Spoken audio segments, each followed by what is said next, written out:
Julio de Montréal, ouvrez les guillemets. Lolo, bonjour. Je vois dans les journaux qu'il y a un festival par semaine, l'artisanat, et même un festival du Ourou. À quoi ça sert ?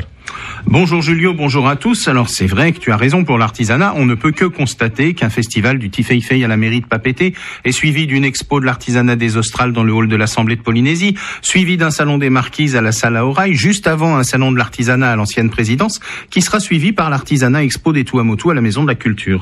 Mais c'est une ressource économique pour le Fénois et ça donne une vitrine aux artisans de nos archipels qui peuvent ainsi rencontrer davantage de public.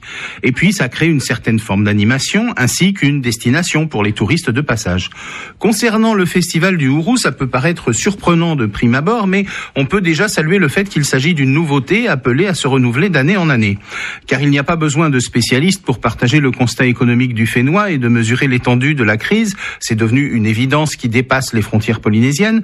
Toutes les statistiques officielles locales ne font que confirmer l'accroissement du pourcentage de foyers polynésiens vivant sous le seuil de pauvreté, ce que confirme également, s'il en était besoin, toutes les associations caritatives. Et donc, le Ourou apparaît comme une alternative pour donner une base d'alimentation riche aux plus démunis.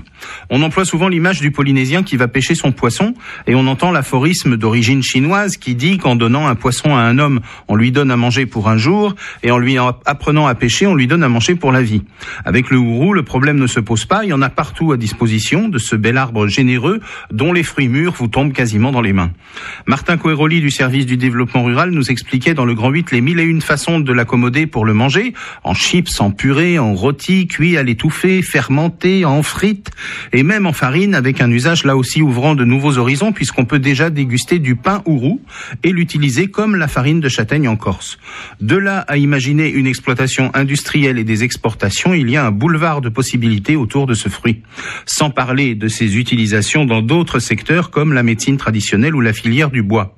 Le festival du Ourou qui a commencé hier et qui se tient jusqu'à demain permettra de mieux faire connaissance avec ce fruit connu des Polynésiens depuis la nuit des temps et pas seulement pour les marins de la Bounty.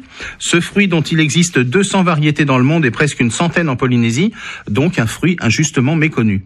Et visiblement Charles Perrault, quand il a écrit son conte Le Petit Poucet, il n'avait jamais entendu parler de la belle légende polynésienne du Ourou, puisque contrairement aux parents du Petit Poucet qui ont été abandonnés leurs gosses dans la forêt, le papa polynésien de la légende, qui était également victime de la faim et de la misère, est parti au bout de l'île laissant sa femme et ses enfants et s'est sacrifié pour se transformer en arbre, l'arbre à pain, le Ourou, laissant des instructions à sa vaïnée pour qu'elle plante d'autres arbres et qu'elle ne manque jamais de nourriture pour ses enfants. Allez donc au festival de l'arbre à pain et invest in your Ourou.